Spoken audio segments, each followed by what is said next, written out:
স্বাগত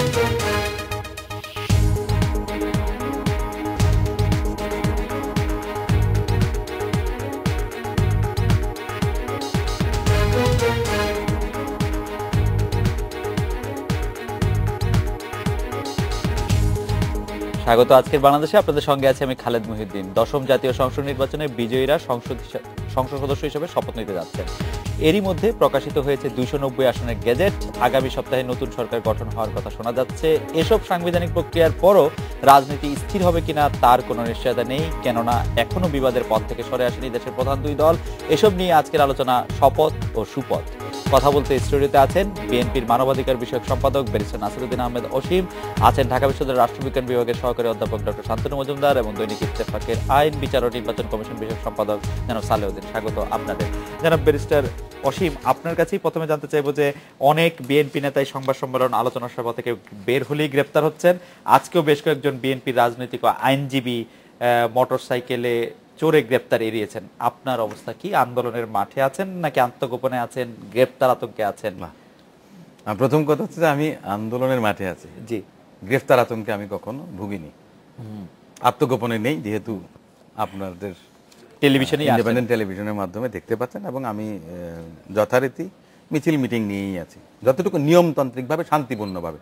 আমি যতটুকু বিশ্বাস করি, যেটা আমি মন থেকে বিশ্বাস করি এবং আমার দলের নেত্রীও বলেছেন, শান্তিপূর্ণ কোনো আপনার সহিংস কোনো কিছুতে বিএনপি কখনো মদত দেয়নি, এখনো দেয় না, আগামীতেও দেবে না। নিয়মতান্ত্রিকভাবে জনগণকে সম্পৃক্ত করে বেগম খালেদা জিয়া আন্দোলন করছেন ওনার দাবি আদায়ের জন্য। এটা হলো একটা জিনিস। তো আরেকটা জিনিস যেটা আপনি বললেন যে গ্রেফতার আতঙ্কে যারা আছেন, সেটা হচ্ছে যে বিএনপির আপনার স্টলওয়ার্স যারা আছেন, সিনিয়র নেতারা যারা আছেন, যখনই দেখা গেছে চোঙ্গা ফোকেন, তখনই দেখা গেছে যে ওনাকে গ্রেফতার করা। আমরা একটা প্রতিবেদন করতে গিয়ে দেখলাম যে স্ট্যান্ডিং কমিটির সদস্যদের মধ্যে 4 জন এখন কারাগারে আছেন, 18 জনের মধ্যে 4 জন কারাগারে আছেন। কিন্তু 18 জনের মধ্যে 4 জন সংখ্যাটা তত বড়টা, কিন্তু বেশিরভাগই আসলে হয়তো আত্মগোপনে আছেন। তারা মনে করছেন যে তারা বের হলেই তাদেরকে গ্রেফতার করা হতে পারে। তাদের তো মানে এই আশঙ্কা, তাদের আর মনে করার দরকার নেই, এটা তো বাস্তবতা। জি, এটা বাস্তবতা। যারা স্থায়ী কমিটির ইতোমধ্যে গ্রেফতার হয়েছেন এবং সুপ্রিম কোর্টের 2 জন সিনিয়র আইনজীবী গ্রেফতার হয়েছেন। গতকাল বার কাউন্সিলের ভাইস চেয়ারম্যান, নির্বাচিত ভাইস চেয়ারম্যান, সুপ্রিম কোর্ট বারের সাবেক নির্বাচিত প্রেসিডেন্ট, তাকেও গ্রেফতার করা হয়েছে। তিনি কোথায়? আমি আজকে দেখেছি যে আপনার রমনা জোনের ডিসির অফিসে বোধহয় ককটেল বিস্ফোরণ বা এই জাতীয় কিছু, এবং বিএনপির একজন ভাইস চেয়ারম্যান সেলিমা রহমান, একজন মহিলা। আগে তো জানতাম যে টোকাইরা আপনার বোমাবাজি করে বা কেউ আপনার হুকুম, আমি জানি না সেলিমা রহমান কিংবা আপনার খন্দকার মাহবুব হোসেন ওনারা বোমা বহন করতে পারেন বা আপনার বোমা নিক্ষেপ করতে পারেন। আপনি মনে করছেন যে এক ধরনের হ্যাজ বিকাম কমন ফেনোমেনন। এটা আজকে নতুন না, কিন্তু জি, এটা রাজনৈতিক ধারা। এর আগে যেটা নতুন সরকার এখন তো হয়নি, নতুন 5ই জানুয়ারি নির্বাচনের মধ্যে দিয়ে একটা সংসদ হয়েছে, তার সংসদ সদস্যরা আপনার শপথ গ্রহণ করবেন, নতুন সরকার গঠিত হবে। এখনো পর্যন্ত যে সরকারটা 2008 সালের পরে 2009 সাল থেকে বলবৎ আছে অদ্যাবধি, এই সরকারের যে দমন পীড়ন বিরোধী দলের রাজনৈতিক নেতা কর্মীদের প্রতি, সেটা ওনারা অব্যাহত রেখেছেন। আমি মনে করি যে এটা ওনারা বোধহয় নতুন সরকার যেটা আসবে তার মধ্য দিয়েও কিন্তু আপনার এটা অব্যাহত রাখবে। পাশাপাশি আপনাদেরও অবরোধ কর্মসূচি, তারপরে এই কর্মসূচিগুলি চলতেই থাকবে। অসীম ভাই, আমি একটু আসি আপনার কাছে। বাংলাদেশ জাতীয়তাবাদী দল এবং 18 দল, জি, আমাদের তো আন্দোলন দাবি তো আজকের না, 2011 সালের পর থেকে কিন্তু তত্ত্বাবধায়ক সরকার নিয়েই কিন্তু আন্দোলন শুরু হয়েছিল। আমি নিঃসন্দেহে যতক্ষণ পর্যন্ত গণমানুষের দাবি এবং অধিকার প্রতিষ্ঠিত না হবে ততক্ষণ পর্যন্ত বিএনপি রাজপথে থাকবে। এখন আপনারা যদি দৃশ্যমান দেখেন বা না দেখেন, কিন্তু কার্যত বাংলাদেশে আজকে কি অবস্থা, এটা বর্তমান সরকারকে এবং আগামীতে যারা সরকারে আসবেন বা সরকার গঠন করবেন তাদেরকে উপলব্ধি করা উচিত। যে আপনি শপথের কথা বলেছেন, জি, আমাদের শিরোনাম ছিল শপথ এবং সুপথ। আমি শপথের মধ্য দিয়ে নতুন করে অন্তত যদি একবার সুযোগটা নেন এই সরকার, আমার নেত্রীও গতকাল বলেছেন যে অবৈধ যদি হয়ও এই সরকার, তারপরেও কিন্তু আলোচনা অব্যাহত রাখবেন। আমি অসীম ভাই আপনার কাছে আসবো। আমি একটু আমাদের সঙ্গে যোগ দিয়েছেন অ্যাডভোকেট আফজাল, যিনি আওয়ামী লীগের তথ্য গবেষণা বিষয়ক সম্পাদক। অ্যাডভোকেট আফজাল, আপনাকে স্বাগত। আমি আপনার কাছে একটু প্রথমে চট করে জেনে নিতে চাই যে আজকে পর্যন্ত নবম সংসদ বহাল আছে, কিন্তু আগামীকাল আমরা জানছি যে দশম সংসদ সেটা শপথ নেবে। তো এই ক্ষেত্রে আমার যে মানে সংবিধান পড়ে আমি বুঝতে পারছি না যে তাহলে কি নবম সংসদ অটোমেটিকলি বাতিল হয়ে যাবে, দুটি সংসদই থাকবে, দুই ধরনের সংসদই থাকবে, মানে কি হবে আসলে? পাশাপাশি আমাদের গবেষক দল আরেকটি বিষয় জানতে চাইছেন যে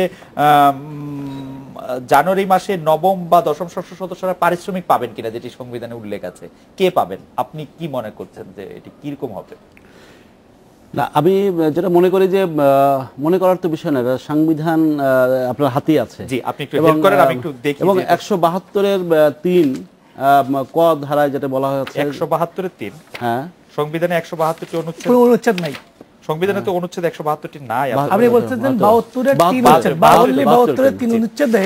জি জি, আফজাল ভাই বলুক একটু যে 72 এর 3 অনুচ্ছেদে কি বলছেন আফজাল ভাই?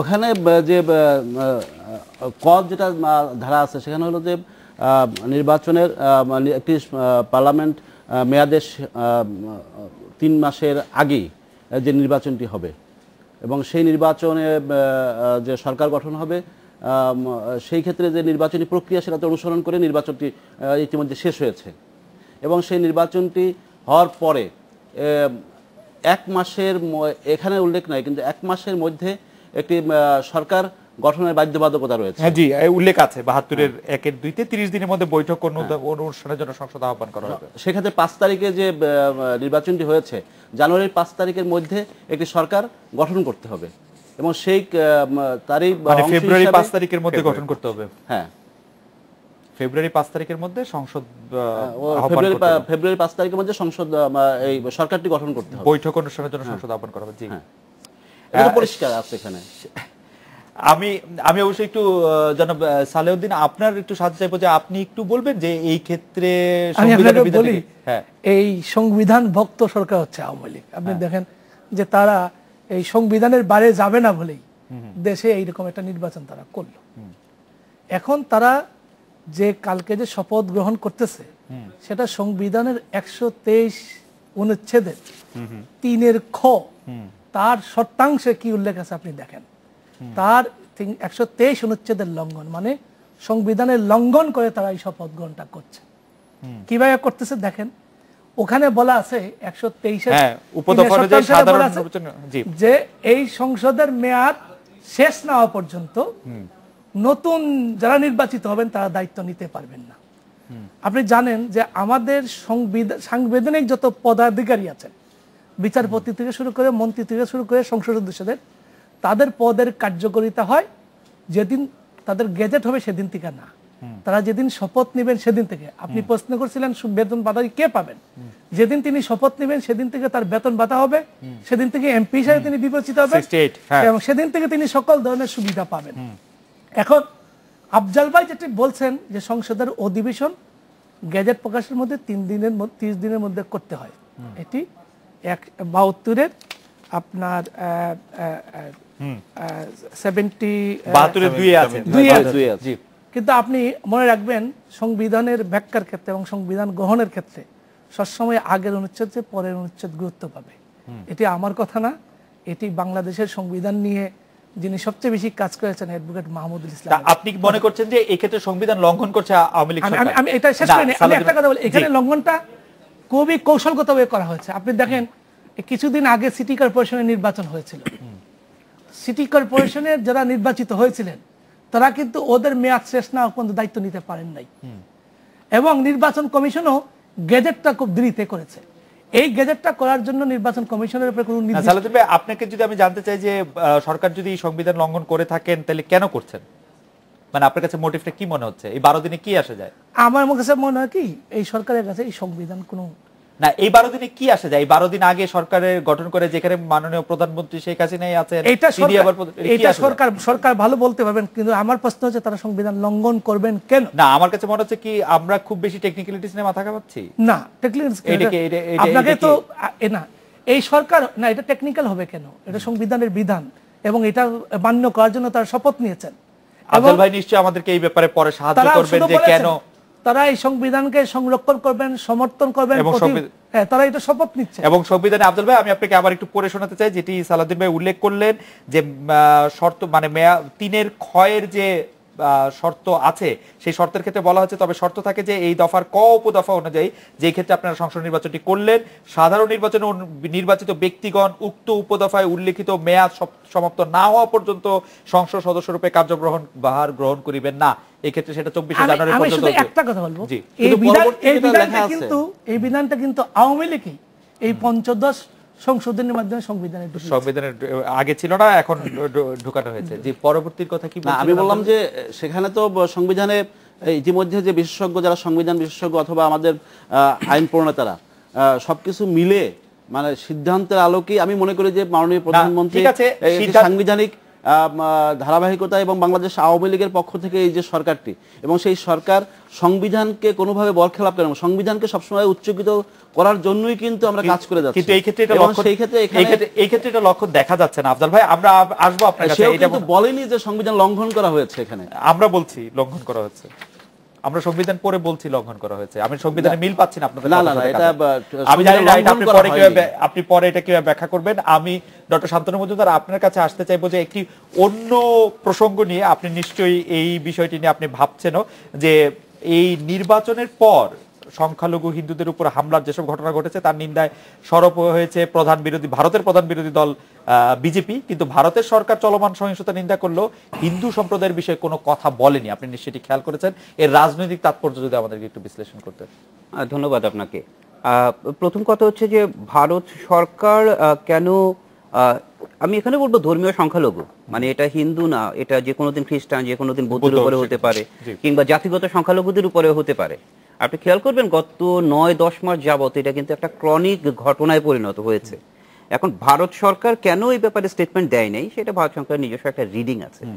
আমি যেটা বুঝতে পারছি, যেটা বুঝবার চেষ্টা করছি, যে এই যে হামলা, টানা হামলা, মানে উপমহাদেশীয় বাস্তবতা আপনি যদি দেখেন, এটা দুঃখজনক কিন্তু সত্য। ধর্মীয় এবং জাতিগত সংখ্যালঘুদের উপরে হামলাটা ডানপন্থী রাজনৈতিক দলগুলো মাঝে মধ্যেই করে থাকে, ভোটের প্রয়োজনে করে থাকে, বিভিন্ন কারণে তারা করে থাকেন। কিন্তু এবারে যেটা একেবারে লক্ষ্য করবার মতো, এটা হচ্ছে একটা টানা ধারাবাহিক ঘটনা। এই যে ইলেকশনের পরে হলো, এটা কিন্তু দেখেন যে আচমকা ঘটে নাই। এটা গত আপনি জুন জুলাই মাস থেকে দেখবেন যে আপনার টেলিভিশনে অজস্রবার কথা হচ্ছে, মানব বন্ধন হচ্ছে, ইত্যাদি হচ্ছে। আমার কাছে মনে হচ্ছে এইটার সঙ্গে সুনির্দিষ্টভাবে ভোটটার একটা জড়িত আছে আর কি। ভোটের ব্যাপারটা জড়িত হচ্ছে ভোটের যে মানচিত্রে একটা পরিবর্তন আনবার সুনির্দিষ্ট যেই প্রচেষ্টা, সেটার একটা অংশ। এই একই ঘটনা গুজরাটে ঘটেছে, আমাদের মনে রাখা দরকার। গুজরাট হত্যাকাণ্ডের পরে, গুজরাটে যে গণহত্যা ঘটনা হয়েছে বিজেপির নেতৃত্বে, তার অঙ্গ সংগঠনগুলো যেটা করেছে, এরপরে কিন্তু একই জিনিস ঘটেছে। আপনার গুজরাট থেকে প্রচুর পরিমাণ মুসলিম ব্যবসায়ী তাদের ব্যবসা বাণিজ্য রক্ষার স্বার্থে কলকাতা কিংবা কেরালার মতো সেফ জোনগুলোতে চলে গিয়েছে। পরবর্তীতে মোদি তার ইমেজ বিল্ডিং করার জন্য কিছু কিছু বিশেষ প্যাকেজের আওতায় এগুলো চেষ্টা করেছে। আমি মনে করি এটা হচ্ছে উপমহাদেশীয় সাম্প্রদায়িক যে রাজনীতি, মৌলবাদের যে রাজনীতি, সেটার একটা যে বিস্তারিত যে আপনার কি বলবো সুশৃঙ্খল যে নকশা, সেই নকশা বাস্তবায়নের একটা আমরা পর্যায়ে বাংলাদেশে দেখতে পাচ্ছি।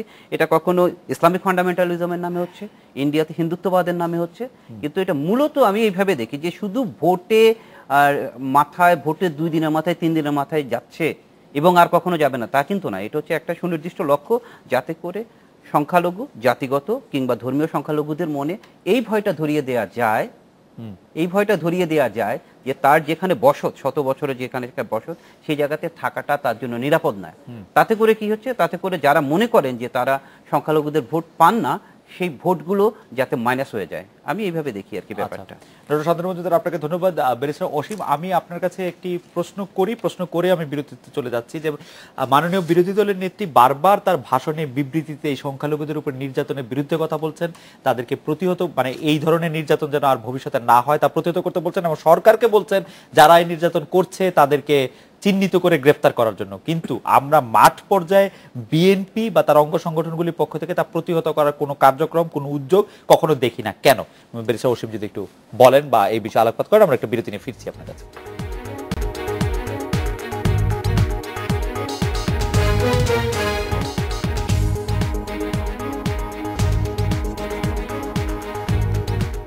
ফিরলাম আজকের বাংলাদেশে। অসীম ভাই, বিএনপির পক্ষ থেকে এগুলি কখনো প্রতিহত কেন করা হয় না, বা বিএনপির অঙ্গ সংগঠনের পক্ষ থেকে? আমি সংখ্যালঘু নির্যাতনের কথা বলছি, অন্য কেউ যদি করে থাকে, বিএনপি সবচেয়ে বড় রাজনৈতিক দল বা অন্যতম সবচেয়ে বড় রাজনৈতিক দল তারা কেন প্রতিহত করে না সাংগঠনিকভাবে? আপনি যে প্রশ্নটা আমাকে করলেন, জি এই আহ্বান কিন্তু আমার নেত্রী এখন জানায়নি। জি এই সরকারের সময় সংখ্যালঘু নির্যাতন যেভাবে হয়েছে, বারবার যখনই আপনার সংখ্যালঘু নির্যাতন হয় তখন আপনার অঙ্গুলি নির্দেশ করা হয় যে বিএনপি জামাত করেছে, অভিযোগ বিএনপি জামাত করেছে। আর যখন ধরা পড়ে তখন কিন্তু দেখেছি পত্রপত্রিকা, আমি টিভিতে দেখেছি, আওয়ামী লীগ না হয় যুবলীগ অথবা জামাত ধরা যখন পড়ে না, জামাত ধরা পড়েছে কিনা আমি দেখিনি, কিন্তু আমি যেটা দেখেছি, আমি কয়েকটা আমার কাছে উদাহরণ আছে যে দিনাজপুরে আপনার যেটা হয়েছে, আপনার সাংবাদিকরা গিয়েছে যে আপনাদেরকে জামাত শিবির করেছে, ওনারা বলছে যে না, পরাজিত আওয়ামী লীগ প্রার্থী আমাদের উপরে অত্যাচার করেছে, নির্যাতন করেছে। এটা হচ্ছে দিনাজপুরের কথা। সাঁথিয়া পাবনা কদিন আগে ঘটনা ঘটে গেছে, নির্বাচনের আগে কিন্তু এটা, সেখানেও কি স্বরাষ্ট্রমন্ত্রীর সঙ্গে যারা মিছিলে ছিল তারা আপনার ঘটনা ঘটিয়েছে, সেটা আপনার যারা আপনার ভিকটিম তারা বলেছে। বরিশালে আপনার যে ঘটনা ধরা পড়েছে সেখানেও ছাত্রলীগ যুবলীগের লোকজন ধরা পড়েছে গত পরশুর আগের দিন, মানে নির্বাচন 6 তারিখের কথা আমি বলছি। সাইদির চাঁদের ছবি ওগুলি তো আপনার মনে করেন যে ভিন্ন জিনিস, ওটা তাদের জামাত ইসলাম, আমি সাইদির সঙ্গে তো আমার সম্পৃক্ত না। আমার কথা হচ্ছে সংখ্যালঘুদের উপর নির্যাতন হচ্ছে। শান্তনু যে কথাটা বলেছেন, উনি যেটা বলেছেন, সংখ্যালঘু বলতে ধর্মীয় সংখ্যালঘু, এটা হিন্দু হতে পারে, মুসলমান হতে পারে, বৌদ্ধ হতে পারে, খ্রিস্টান হতে পারে। মুসলমান বলতে কি উনি একটা উদাহরণ দিয়েছেন যে বাংলাদেশে না হোক, পৃথিবীর অন্য প্রান্তে, ইন্ডিয়াতে হয়েছে, যেটা গুজরাটে হয়েছে, বিভিন্ন জায়গায় হয়েছে, বাংলাদেশে যেখানে মনে করেন যে খ্রিস্টান অধ্যুষিত বেশি আছে, এমনও গ্রাম আছে আমি কিন্তু জানি যেখানে মুসলমানরা আপনার সংখ্যা লঘিষ্ঠ, এমনও গ্রাম কিন্তু আছে, এবং সেখানেও কিন্তু মারামারি হয়। মারামারি হলে কিন্তু কেউ বলে না যে মুসলমানদের উপর আক্রমণ হয়েছে, এটা কিন্তু এভাবে আসে না। কিন্তু যেহেতু সার্বিকভাবে সমগ্র বাংলাদেশ মুসলমান সংখ্যাগরিষ্ঠতা আছে, সেই কারণে মুসলমানের উপরে যখন নির্যাতন হয় তখন কিন্তু সেটাকে আপনার সংখ্যা লঘিষ্ঠ বা মুসলমানের উপর আক্রমণ হয়েছে এ কথা আসে না, আসে কিন্তু বারবারই সংখ্যালঘুদের উপরে। আমার নেত্রী যে আহ্বানটা জানিয়েছেন, উনি যে আহ্বানটা জানিয়েছেন তার একটা কারণ আছে। কিন্তু মূলত 5ই জানুয়ারিতে যে নির্বাচন হয়েছে, প্রহসনের নির্বাচন বলেন, কলঙ্কজনক অধ্যায় যেটা নতুন করে সূচিত হয়েছে, সেটাকে আপনার আড়াল করার জন্য হঠাৎ করে, আমি তো মনে করি যে সরকারের পৃষ্ঠপোষকতায় সংখ্যালঘু যারা আপনার নির্যাতিত হয়েছে, যদি ধরে নিলাম যে বিএনপি কিংবা জামাত শিবির তাদের উপরে আক্রমণ করেছে, বাড়িঘরে তাদের আগুন দিয়েছে, লুটপাট করেছে, নির্যাতন করেছে, তারা প্রশাসনের সহযোগিতা চেয়েছিল, পুলিশের সহযোগিতা চেয়েছিল, পুলিশ পাশে ছিল, কিন্তু পুলিশ তাদেরকে সাহায্য করতে এগিয়ে আসেনি। অসীমে আমার প্রশ্নটা ছিল যে আমি কিন্তু একবারও বলি না যে বিএনপি না, আপনি বলেননি, আমি বরং উল্টো জানতে চাচ্ছি যে কেন বিএনপি তাদেরকে রক্ষা করে না। এই কথাটাই আমি আসছি। আমি আপনাকে প্রথমে বলেছি, আপনি এই প্রশ্নটা আমাকে করলেন।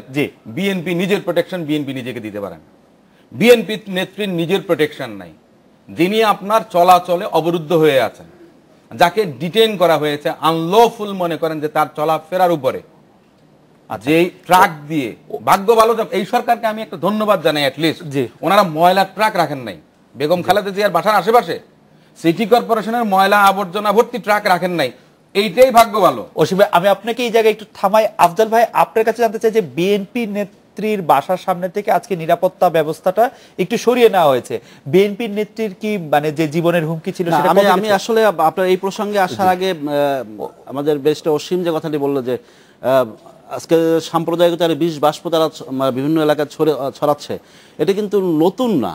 আজকে তার কথাই প্রমাণিত হয় যে ঠাকুরগাঁওকে কলা খায় না। আজকে এই যে শাক দিয়ে মাছ ঢাকার যে চেষ্টা হচ্ছে, এই দেশে কে না জানে আজকে জামাতের ঘাড়ে পা দিয়ে বিএনপি আজকে এই দেশে কি না করছে। আজকে এই যে সাম্প্রদায়িকতার যে আগুন আজকে তারা ছড়াচ্ছে, এবং সেই আগুনে দগ্ধ হচ্ছে সারা দেশের নিরীহ মানুষ। আজকে ট্রাকে আগুন দিয়ে মানুষ হচ্ছে। সুবিধা হবে অসীম ভাই যেখানে আওয়ামী লীগের সম্পৃক্ততার কথা বলেছেন, সেই ক্ষেত্রে যদি একটু বলতেন ধরে ধরে, উনি 4টি উদাহরণ দিয়েছেন। এটা আমি সেটা তো আমি যেটা বলছি যে, আমি তো বলছি যে আপনার আমার নেতৃত্ব বলেছে যারা দায়ী আছে তাদেরকে গ্রেফতার করে। কোথায় কে জড়িত আছে? আওয়ামী লীগের কে? আমি তো আপনাকে বলেছি, আমি 4টা উদাহরণ দিয়েছি, সাথিয়া এবং দিনাজপুরের ঘটনা। আমি 4টা উদাহরণ দিয়েছি। বরিশাল, এটা আমি একদম সত্যি না, আমি মিথ্যা বলবো না। আমার কথা বলছি না, আমার কথা বলছি না আফজাল ভাই। আচ্ছা ঠিক আছে, আমি আমার কথা বলছি না, আমি শেষ করি। আপনি ভিডিও ফুটেজ যেগুলো আছে ইলেকট্রনিক মিডিয়া, জি যতগুলো চ্যানেলে দেখিয়ে আপনি সেটা দেখে নিন। জি আফজাল ভাই বল না।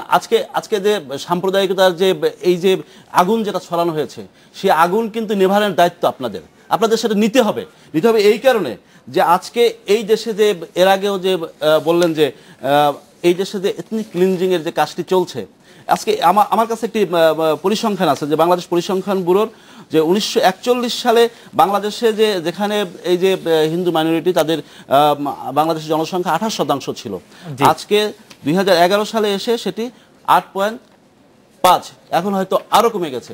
এটি কিন্তু আজকে মানে এই যে বাংলাদেশে সংখ্যালঘু সম্প্রদায়ের উপর হামলা, এটা 2001 সালে আমরা দেখেছি কিভাবে নির্যাতন করা হয়েছে, কিভাবে তাদেরকে বাড়িঘরে হামলা করা হয়েছে, এবং কিভাবে আমি শেষ করি, কিভাবে হত্যা করা হয়েছে। আজকে সেটি কিন্তু আবারও হচ্ছে।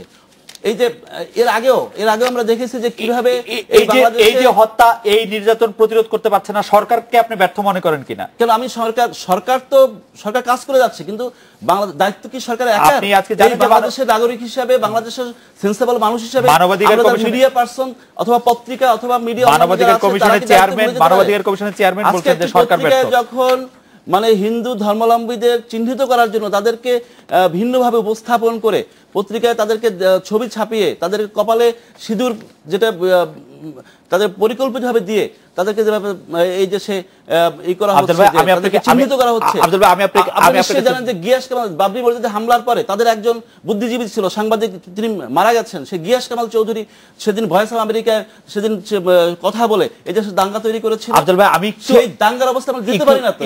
একটু ডক্টর শান্তনু মজুমদারের কাছে এই অবস্থা থেকে আজকে কিন্তু নির্বাচন বড় কথা নয়, আমরা বাংলাদেশের এই প্রজন্মকে একটি অসাম্প্রদায়িক বাংলাদেশে দিতে চাই, আমরা এই বাংলাদেশের ভবিষ্যৎকে নষ্ট করতে চাই না। এই বাংলাদেশের হিংসা, বিদ্বেষ এবং এই সাম্প্রদায়িক দাঙ্গা অথবা সাম্প্রদায়িক হানাহানির এটা চাই না বলেই কিন্তু আমরা সাংবিধানিক পন্থায় একটি নির্বাচনের মাধ্যমে আগামী দিনে সরকার, আমরা চাই একটি আগামী দিনে এই বাংলাদেশে একটি অসাম্প্রদায়িক পরিবেশ থাকুক। জি আফজাল ভাই, আমি একটু ডক্টর শান্তনু মজুমদার আপনার কাছে আসতে চাই যে মিডিয়ার কথাটি আসছে, যে মিডিয়াতে আসলে মিডিয়ার ভূমিকাটাও যদি আপনি একটু বলেন, এবং সরকার এবং বিরোধী দলের ভূমিকাকে আপনি কিভাবে দেখেন সংখ্যালঘু নির্যাতনের ক্ষেত্রে।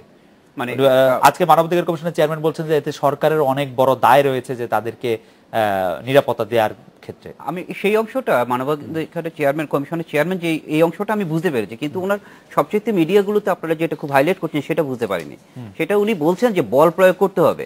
মানে আমি এই কথাটা বুঝতে পারিনি এই কারণে যে রাষ্ট্র, আপনি যদি মার্ক্সবাদের যে প্রাইমারি লেসনের মধ্যে, রাষ্ট্র এমনিতেই একটি বল প্রয়োগকারী সংগঠন, কারণ একমাত্র বৈধ বল প্রয়োগের ক্ষমতা রাষ্ট্রেরই আছে। সুতরাং এটা আলাদা করে উল্লেখ করার কিছু নাই। উল্লেখ করার যেটা হচ্ছে যে ল অ্যান্ড অর্ডার ফোর্স ঠিকঠাক মতো কাজটা পালন করতে পারছে কিনা, সেখানে শূন্য সহনশীলতা অবলম্বন করা হচ্ছে কিনা এগুলা দমন করার ক্ষেত্রে, এটা হচ্ছে আমার কনসার্ন। বল প্রয়োগ এই শব্দটা খুব আকর্ষণীয় হয়েছে, হয়তো স্যার নিশ্চয়ই হয়তো বিশেষভাবে মনোযোগ আকর্ষণ করানোর জন্য এই শব্দটার উপরে জোর দিয়েছেন, কিন্তু রাষ্ট্রের ভূমিকা আমি মনে করি ল অ্যান্ড অর্ডার ফোর্সেস যদি ঠিকঠাক মতো কাজ করে এবং এই সমস্ত দুষ্কৃতিকারীদের ব্যাপারে যদি শূন্য সহনশীলতার নীতি অবলম্বন করে, তখন আসবে সেই প্রশ্নটা। আর আমি দেখবেন যে আমি খেয়াল করবেন যে আমি কোনো দলের নাম উল্লেখ করছি না, কারণ আমি মনে করি এটা বিশেষ একটি রাজনৈতিক প্রবণতা, এটা ইডিওলজিক্যাল থিং। উপমহাদেশে এটা ধর্মের নামে হয়। আপনি মায়ানমারের দিকে তাকান, মুসলিম নির্যাতন হচ্ছে, কোথায় কি করছে? এই বুদ্ধিস্ট ডানপন্থী গ্রুপগুলা করছে, বুদ্ধিস্ট মৌলবাদীরা করছে। শ্রীলঙ্কাতে একসময় হতো স্বাধীনতার পরে, ভারতে আপনি দেখেন, পাকিস্তানে কিছুদিন পর পরই একেবারে নিতান্ত ছোট খ্রিস্টান গ্রুপ, এগুলোর উপরে হামলা চালানো হয় সুনির্দিষ্ট একটা পলিটিক্যাল পারপাস সার্ভ করানোর জন্য। বাংলাদেশে এটা হচ্ছে। পশ্চিমা বিশ্বে আপনি দেখবেন সেখানে ধর্ম না, সেখানে কি অভিবাসীদেরকে নিয়ে এই পলিটিক্সটা হয়। সুতরাং এটা আমি যেভাবে বুঝি, এটা হচ্ছে ডানপন্থী পলিটিক্সের একটা লং টার্ম তাদের পলিসি থাকে, যে মেজরিটেরিয়ানিজম বলে এটাকে, এটা গণতন্ত্র না, এটা হচ্ছে সংখ্যাগরিষ্ঠতাবাদ। অর্থাৎ সংখ্যাগরিষ্ঠ ধর্মের লোকেদের ভিত্তিতেই তারা নির্বাচনটা করতে চান, জয়লাভ করতে চান। মিডিয়ার ভূমিকাটা আপনি কি? মিডিয়ার ভূমিকাটা আমি সর্বশেষে একটি পত্রিকার একটি ছবি নিয়ে, অনলাইন সংস্করণের ছবি নিয়ে অনেক রকম সমালোচনা হচ্ছে, যেটি আর উস্কে দিয়েছে কিনা, সারিবদ্ধভাবে বেশ কিছু হিন্দু ধর্মাবলম্বীদের ছবি দেখানো হয়েছিল যে তারা ভোট দিতে এসেছেন।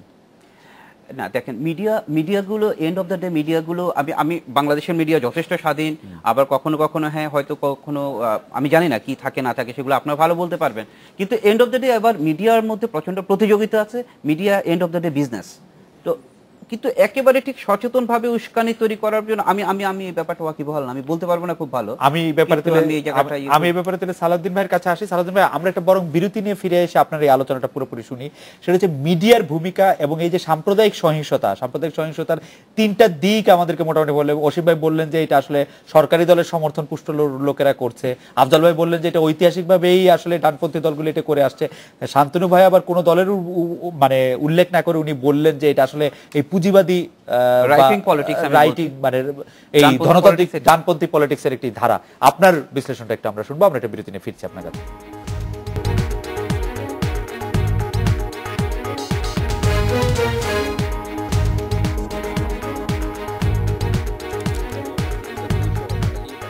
ফিরলাম আজকের বাংলাদেশে। সালাউদ্দিন ভাই, মিডিয়ার ভূমিকা এবং সংখ্যালঘুদের নির্যাতনের ক্ষেত্রে বিএনপি বা বিএনপি সহ বিরোধী দল এবং সরকারি দল মানে আওয়ামী লীগের দায় নিয়ে যদি একটু বলতেন। আচ্ছা, আসলে এখানে একটু কয়েকটা কথা আমার মনে হয় যে ভুলভাবে উপস্থাপিত হয়েছে। সাম্প্রদায়িক দাঙ্গা আমাদের দেশে হচ্ছে না। এখন যেটি হচ্ছে সাম্প্রদায়িক দাঙ্গা বলতে দুই সম্প্রদায়ের মধ্যে দাঙ্গা। এখন যেটি হচ্ছে সেটি হচ্ছে দুর্বৃত্ত। এই দুর্বৃত্ত কারা সেটা চিহ্নিত করা দরকার। সেটা হচ্ছে রাজনৈতিক দলের ছত্রছায়ায় এইসব এই সংখ্যালঘুদের উপর এই নির্যাতনের ঘটনা ঘটছে। তার একটা কারণ আমাদের শান্তনুদা বলেছেন যে সংখ্যালঘু যেন এখানে নির্যাতিত হয়ে তারা যেন এই দেশ থেকে চলে যায়, সেটা পরিকল্পিত এটা করা হচ্ছে। এটা এক এক জায়গায় এক এক রকমভাবে হচ্ছে। যেমন বেশিরভাগ ক্ষেত্রে বিএনপি এবং জামাত সংখ্যালঘু সম্প্রদায়ের উপরে হামলা করছে, কিন্তু কোনো কোনো জায়গায় এটা সত্য, কোনো কোনো জায়গায় আওয়ামী লীগ ও সংখ্যালঘু সম্প্রদায়ের উপরে হামলার সঙ্গে জড়িত। আমি আপনাকে অভয়নগরের কথা বলি। বর্তমান না, এটা আমি একটু করি যে আওয়ামী লীগ না, হ্যাঁ কোন জায়গায় হয়তো বিচ্ছিন্নভাবে কেউ করতে পারে, কিন্তু আওয়ামী লীগ না। তখন বিএনপির লোক বলবে আমি তো বেগম খালেদা যে আমি তো বিবৃতিতে বলছি সংখ্যালঘুদের হামলা করো না, তাইলে এটা যশোর জেলা বিএনপির সলিমউদ্দিন করছে, হয়তো এরকম বলতে পারে। কিন্তু আমরা যখন কথা বলতেছি আওয়ামী লীগ তো দায়িত্ব নিবে না। কিন্তু আওয়ামী লীগের জাতীয় সংসদের চিফ হুইপ আব্দুল ওয়াহাব, যিনি অভয়নগরে পরাজিত হয়েছেন, যিনি অভয়নগরে পরাজিত হয়েছেন, তার সমর্থকরা এই সংখ্যালঘুর উপর অভয়নগরে হামলা হয়েছে। কোনো কোনো জায়গায় জামাত শিবির করেছে, বিএনপি করেছে। কিন্তু আপনি এটা পাশাপাশি বললে মনে হয় যে আওয়ামী লীগ যতখানি করছে বিএনপি জামাত বা জামাত করলে মানে না না, আমি আপনাকে এটা পাশাপাশি এই জন্য বলছি, আওয়ামী লীগ যদি একটা করে ওরা যদি 10টা করে তাতে আওয়ামী লীগের অফারটা বেশি। কেন বেশি? কারণ আওয়ামী লীগ হচ্ছে চেতনাগতভাবে শুধু চেতনাটা সে মুক্তিযুদ্ধের চেতনা নিছে বলে সে একটা অপরাধ করলে যার চেতনা মুক্তিযুদ্ধের বিপক্ষে তার চেয়ে বেশি হবে। আরেকটি কারণে এটা একটা অদ্ভুত যুক্তি হলো। অদ্ভুত যুক্তি না, আমি বলি আরেকটি কারণে আওয়ামী লীগ হচ্ছে এই সরকারে আছে, তার দায়িত্বটা সরকারের দায়িত্ব হলে সেটা বেশি আছে, ঠিক আছে। আপনি একটা বিষয়টাকে সার্বিকভাবে আপনি দেখবেন। আর আপনি মিডিয়ার যে দায়িত্বের কথা বললেন, আমি মনে করি মিডিয়া সঠিকভাবে দায়িত্ব পালন করছে না। মিডিয়া নিজস্ব কোনো অনুসন্ধান নেই। আপনি এই যে গত কয়েকদিনের যে এই হামলার ঘটনা ঘটছে, মিডিয়া কিন্তু বিভিন্ন সূত্রের বরাদ দিয়ে রিপোর্ট করছে। এটা মিডিয়া সঠিক দায়িত্ব পালন করছে না। আমার মনে করি যে মিডিয়া সরজমিনে অনুসন্ধান করা দরকার। এবং আপনি সাধারণভাবে যদি একটু বলেন যে সত্যি সত্যি বিএনপির নেত্রী বেগম খালেদা জিয়া যেভাবে উদাত্ত আহ্বান জানাচ্ছেন যে এই সংখ্যালঘুদের উপর নির্যাতন না করতে, সেই আহ্বানে কি আসলে তার নেতৃত্বাধীন 18 দল আসলে সেইভাবে সমর্থন দিচ্ছে? আমরা দেখেছি এর আগে যে বিএনপি নেত্রীর যে আহ্বান, সেই আহ্বানে আসলে তার নেতাকর্মীরা খুব আহ্বান দেন। আমার কাছে মনে হয় এই আহ্বানটা কাগজে আহ্বান। কাগজে আহ্বান মনে হয়। কেন এরকম মনে হয় কাগজে আহ্বান? আমার কাছে তো সিনসিয়ার আহ্বান মনে হয়। না, আমার কাছে এই জন্য মনে হচ্ছে যে এইটার প্রভাবটা তার যে নেতা কর্মীদের উপরে পড়ে নাই। কিন্তু আমি তো এটা বিশ্বাস করি খালেদা যে আহ্বান পড়ে নাই কেন? তো সরকারি দল করতেছে। না না, সরকারি দল সব জায়গায় করছে তা তো না। কোথাও আমি তো আগেই বলছি, দেখেন যে বেশিরভাগ ক্ষেত্রে বিএনপি এবং জামাত করছে বলে আমাদের কাছে তথ্য আছে। কিন্তু কোনো কোনো ক্ষেত্রে সত্য, কোনো কোনো জায়গায় আওয়ামী লীগ করছে না, আওয়ামী লীগ শীর্ষ পর্যায়ে নেতারা জড়িত, স্বরাষ্ট্র প্রতিমন্ত্রীর মতো লোক জড়িত। আওয়ামী লীগের শীর্ষ পর্যায়ের নেতৃবৃন্দ এই ক্ষেত্রে জড়িত, অনেক ক্ষেত্রে এটা দেখা যাচ্ছে। অ্যাডভোকেট আফজাল আহমেদ, আপনি একটু বলবেন কি সরকারের কেন্দ্র থেকে শীর্ষ নেতৃত্ব থেকে তাদের বিরুদ্ধে কোনো ব্যবস্থা নেওয়ার কথা? বারবার ওহাব সাহেবের নাম আসছে এখানে, আমাদের সাবেক স্বরাষ্ট্র প্রতিমন্ত্রী টুকু ভাইয়ের নাম অনেকবার, বর্তমান স্বরাষ্ট্র প্রতিমন্ত্রী টুকু ভাইয়ের নাম অনেকবার বলেছেন। আমাদের আরেক সাবেক প্রতিমন্ত্রী, যিনি আওয়ামী লীগের প্রতিমন্ত্রী ছিলেন, তথ্য প্রতিমন্ত্রী অধ্যাপক আবু সাইদ, আপনি কেন্দ্রীয়ভাবে কি ব্যবস্থা? নির্বাচনে যারা অংশগ্রহণ করে তাদের মধ্যে এক ধরনের ব্লেম গেম তো থাকেই, সেটি থাকে, সেটা আমি বিশ্বাস করি। কিন্তু তারপর আমি মনে করি যে আমার কাছে সুনির্দিষ্টভাবে এই যে নামগুলো শেষে বললেন, এই নামগুলোর ব্যাপারে আমার কোনো কাছে ওইভাবে কোনো তথ্য প্রমাণ নাই। ওহাব সাহেবের বিরুদ্ধে যে পত্রিকা ছাপা হয়েছে অভিযোগ, সেটাকে আপনারা তদন্ত করেছেন? তারপর আমি বলি যে বাংলাদেশ আওয়ামী লীগ একটু অসাম্প্রদায়িক রাজনৈতিক দল। বাংলাদেশ আওয়ামী লীগ বিশ্বাসই করে না যে কোনো সম্প্রদায়ের উপরে হামলা হতে পারে অথবা তার দলের নাম ব্যবহার করে হামলা হতে পারে। বিশ্বাস করলে তো তদন্ত করে দেখতে আসলে আমি বিশ্বাস করি। এবং ইতিমধ্যে যদি এরকম কোনো পত্রপত্রিকা ছাপা হচ্ছে, আপনি তথ্য গবেষণা সম্পাদক আফজাল ভাই, আপনার দেখা উচিত এগুলো আমলে নেওয়া উচিত, এগুলো তদন্ত করা উচিত। আপনি যদি এরকম ডিনায়াল ফ্যাক্টরের মধ্যে থাকেন, এগুলো কখনোই কোনো তদন্ত হবে না। নাই, আমি বললাম যে থাকতে পারে কোথাও নির্বাচনী কোন থাকতে পারে। কেন বলছেন? পত্রিকা ছাপা হচ্ছে, আপনি তদন্ত করে দেখবেন যে নিশ্চয়ই আমার দল অবশ্যই তদন্ত করে দেখবে এবং সরকারের পক্ষ থেকে তদন্ত করে দেখবে। যদি কেউ এটার সাথে জড়িত থাকে নিশ্চয়ই তার বিরুদ্ধে কঠোর ব্যবস্থা এই দল গ্রহণ করবে। কারণ আমি মনেই করি যে বাংলাদেশ আওয়ামী লীগ অথবা তার দল, তার আমার নেত্রী বঙ্গবন্ধু কন্যা শেখ হাসিনা আমাদের প্রিয় নেত্রী, তিনি কোনোভাবেই এই সাম্প্রদায়িক দাঙ্গা অথবা হানাহানিতে কোনোভাবে এই দল জড়িয়ে পড়ুক সেটি তিনি চান না এবং বিশ্বাসও করেন না। এবং যারা করেন অথবা এরকম যদি হয়ে থাকে কোথাও সেটি দেখা হচ্ছে। তবে আমি এই প্রসঙ্গে আরেকটি কথা বলছি, যেটি আগে আলোচনা করেছিলাম অসীম সাহেব, আপনিও কথাটি সূত্র ধরিয়ে দিয়েছিলেন যে খালেদা জিয়া আমাদের বিরোধী দলীয় নেত্রী যিনি ছিলেন, তার নিরাপত্তার বিষয়টি আজকে এখনো আছেন তো? হ্যাঁ, এখনো আছেন, যাই হোক, তো এখনো উনি আছেন। কিন্তু তারপর আমি বলি যে সারা বাংলাদেশের মানুষকে আজকে এই যে 1.5 কোটি যে হিন্দু সম্প্রদায়ের মানুষ, যে তাদেরকে নিরাপত্তাহীন করে অথবা এই যে বিভিন্ন জায়গায় সাধারণ মানুষ, খেটে খাওয়া মানুষ, মুটে মজুর, তাদেরকে পুড়ে মেরে নিরাপত্তাহীন করে আজকে তার যে নিরাপত্তা চাওয়ার বিষয়টি, সেটি কিন্তু আমার কাছে তার একা নিরাপত্তার বিষয়, সে তো সারা বাংলাদেশের মানুষকে নিরাপত্তা। আমি ইয়াটা ঠিক বুঝতে পারলাম না, অ্যানালজিটা ঠিক বুঝতে পারলাম না, আপনি কি বলতে চাইছেন? আমি বলতে চাচ্ছি যে আজকে বিরোধী দলীয় নেত্রী তার নিরাপত্তার বিষয়টি উনি নিশ্চিত করতে যাচ্ছেন, উনি পুলিশের কাছে ওনার লোক পাঠিয়েছেন, কিন্তু আজকে যারা ওনাকে নিরাপত্তা দিবেন সেই পুলিশ বাহিনীর সদস্যদের যে হামলা করা হয়। আচ্ছা, এটি আবার আরেক প্রসঙ্গ, আমি আবার আপনার কাছে আসবো। ডক্টর শান্তনু মজুমদার, আপনার কাছে আমি জানতে চাইবো আরেকটি প্রসঙ্গ আমি কিন্তু শেষ করতে পারিনি, সেটা হলো যে আজকে আমি বিশ্বাসই করি এবং এটি প্রমাণিত যে খালেদা জিয়া নিজের সাম্প্রদায়িকতা মন মানসিকতা লালন করেন বলেই বিভিন্ন সময় উনি আমাদের পার্শ্ববর্তী একটি দেশে অঙ্গুলি হেলন করে তাদের বিরুদ্ধে কথা বলেন।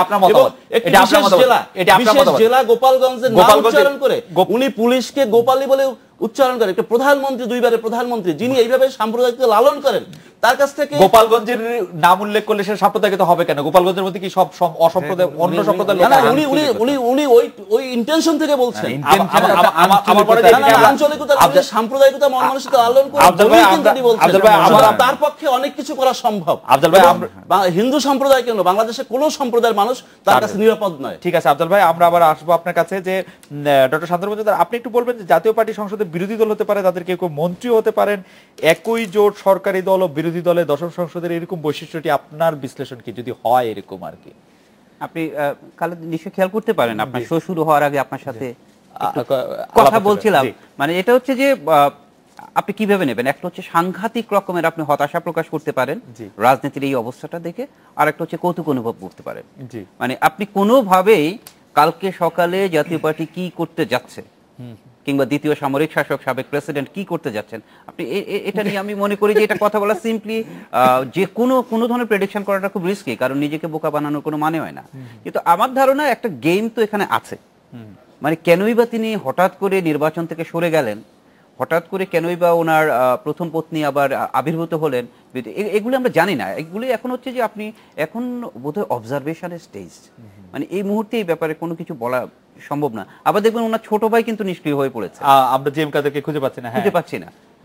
এদিকে আবার মাননীয় প্রধানমন্ত্রী বললেন, সম্ভবত প্রধানমন্ত্রী বললেন যে উনি সুস্থ হয়ে যাচ্ছেন বা উনি, এগুলো হচ্ছে। সো এই জায়গাটা আমি মনে হয় এটা সেফ হচ্ছে, এটা নিয়ে একটু অপেক্ষায় থাকা। আপনি দেখেন সকাল পর্যন্ত এই বিষয়ে আমি একটু বলতে যাচ্ছি।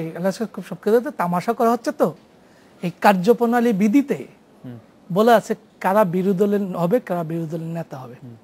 সংসদে সরকারের বিরোধিতাকারীরা মধ্যে থেকে যিনি সর্বোচ্চ আসন পাবেন, স্পিকারের বিবেচনায় তিনি হবেন বিরোধী দল। তারা একটা উদাহরণ দিচ্ছেন জাতীয় পার্টির আছে। পাকিস্তানে নওয়াজ শরীফ বিরোধী দল ছিলেন, তার থেকে সরকারের মন্ত্রীও ছিলেন। বাংলাদেশে কিন্তু তারা জানেন না, তারা যেটা ভুল করছেন, বাংলাদেশে এরকম একটি ঘটনা ঘটেছিল। আপনি মামলা কভার করেছেন, ডক্টর আলাউদ্দিন এবং হাসির ওয়ান স্বপন, তারা বিএনপির দলীয় সদস্য ছিলেন, তারা সরকারের মন্ত্রী হয়েছিলেন। এটা নিয়ে প্রশ্ন উঠেছিল। অ্যাডভোকেট মাহমুদ ইসলাম একটু বললে এটা ব্যাখ্যাটা ক্লিয়ার হবে। অ্যাডভোকেট মাহমুদ ইসলাম সাহেব ব্যাখ্যা দিয়েছিলেন যে তারা 70 অনুচ্ছেদ লঙ্ঘন করেন নাই, অতএব তাদের সদস্যপদ যাবে না। কিন্তু অ্যাফিলিয়েট ডিভিশন ব্যাখ্যা দিয়েছে যে এই কারণে যে একটা দল তিনি বিলং করেন, তিনি বিএনপির আদর্শ এবং উদ্দেশ্য বিশ্বাস করেন, এবং বিএনপি হচ্ছে বিরোধী দল। একটা মন্ত্রী, একটা সরকারি দলের মন্ত্রী, সে কিভাবে আরেকটি আপনার নিশ্চয় মনে আছে যে সেখানে জনাব মাহমুদুল ইসলাম সাবেক চিফ জাস্টিস এটাও বলেছিলেন যে বিএনপি চায় না যে তারা মন্ত্রী হোক। হ্যাঁ। এই ক্ষেত্রে যদি জাতীয় পার্টি নেতৃবৃন্দ চায় যে তারা মন্ত্রী হোক তাতে কোনো সমস্যা নাই। সালাউদ্দিন না, জাতীয় পার্টি না, জাতীয় আমি পার্টির সেটাই শীর্ষ বলি। নেতৃবৃন্দ যদি চায় যে তারা মন্ত্রী হোক না, না, তাতে কোনো সমস্যা না, নাই। সেটা নিয়ে আরেকটা প্রশ্ন। জি। কিন্তু জাতীয় পার্টির এখন নেতা এইচএম এরশাদ তো কোন না কোন সময় হয়তো দেখা গেল যে তিনি বললেন যে তারা যে মন্ত্রী হয়েছেন, জি, আমার এইভাবে মত তো ছিল না। উনি সংসদ দলের এবং নেতা আমি তো আপনাকে থাকবে না। সংকেত দিচ্ছি, উনি যদি রসনের সংসদ দলের নেতা থাকেন এবং রসনের যদি চান যে তার কোনো এটা সদস্য আমি মন্ত্রী হোক, বলছি এটা বাংলাদেশে একটা তামাশা হবে যদি জাতীয় পার্টি একই সঙ্গে সরকারি দলে থাকে তামাশা একটা strong word, সালাউদ্দিন ভাই। এবং বিরোধী দল থাকে, এটা তামাশা। সালাউদ্দিনের তামাশা একটা স্ট্রং ওয়ার্ড, কিন্তু না, এটা strong word হলো। কিন্তু আমি যেটা কাহিনী কিন্তু আমার কাছে মনে হয় যে রসনের সাথে যদি জাতীয় পার্টির সংসদীয় দলের নেতা হিসেবে মনে করেন যে তার দলের কোনো লোক সরকারের মন্ত্রী হতে পারেন, সেক্ষেত্রে আইনগত কোনো বাধা নাই। বিচারপতি মাহমুদুল ইসলাম, এটা আপনি একটা ভুল বললেন। রসদ মনে করলে হবে না, তার দল মনে করতে হবে। রসনের সাথে যদি সংসদীয় দলের নেতা হন, নেতা মনে করলে হবে না, দল মনে করতে হবে। সালেহ ভাই একটু বলি, পার্লামেন্টের ডেমোক্রেসিটা ঠিক এইরকম, আপনি যেভাবে straightforward line by line ব্যাখ্যা করছেন এরকম সম্ভবত না। কালকে যদি জাতীয় পার্টি গ্রে এরিয়া থাকে পার্লামেন্টের ডেমোক্রেসি রান করার ক্ষেত্রে, এবং বাংলাদেশের পার্লামেন্টে এই ধরনের ঘটনা একবারই ঘটছিল এবং অ্যাপিলেট ডিভিশনটা থামাই না, অ্যাপিলেট ডিভিশন সেটা থামাই, সেটা এখানে ভিন্ন আমি গ্রাম। বলি, সালাউদ্দিন, সংসদীয় আপনারা গণতন্ত্র বিরতি নিয়ে রান ফিরি করার বরং, আমাদের ক্ষেত্রে- সময় নষ্ট না, হয়ে যাচ্ছে, আমাদের আমরা বিরতি নিচ্ছি।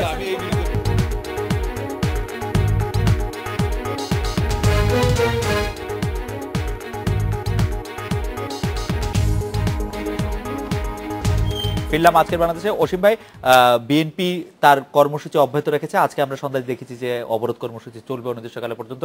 এতে জনগণের সম্পৃক্ততা আমরা ঠিক দেখছি না। এর কারণ কি বলে আপনি মনে করেন এবং ভবিষ্যতে এটা কি হতে পারে, আপনি যদি খুব সংক্ষেপে বলেন। জনগণের সম্পৃক্ততাকে ঢাকা শহর রাজধানী দেখছেন ঢাকা না নাকি শহর, সমগ্র দেশ? সমগ্র আমার মনে বাংলাদেশে হয় সমগ্র দেশের চিত্রটা বোধহয় জনগণের সম্পৃক্ততা আছে বলে আপনি মনে করেন? আমি নিঃসন্দেহে মনে করি। আমি এটা একটা কথা বলি, জি। অনেকগুলো কিন্তু প্রসঙ্গে এসছে, আফজাল ভাই অনেকগুলো কথা বলেছেন, এত কথার উত্তরও দেওয়া যাবে না।